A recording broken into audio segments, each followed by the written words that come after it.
Hello guys, so we're back here at the property and ayan po, sinecheck ko lang ang mga tanim kong strawberries. It's been 3 days mula nang tinanim ko sila.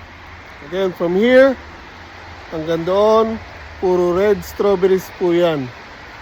So far, every one of them is looking good. Buhay po sila. And today, it's actually raining. Kaya maganda para sa kanila yon. Mas lalo silang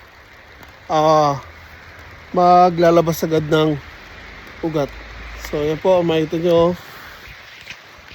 Ang sisigla po ng mga strawberries natin.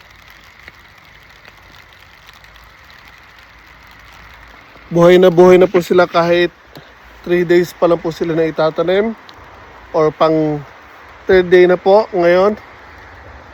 Ayan. So, abangan nyo guys pag namunga na po sila.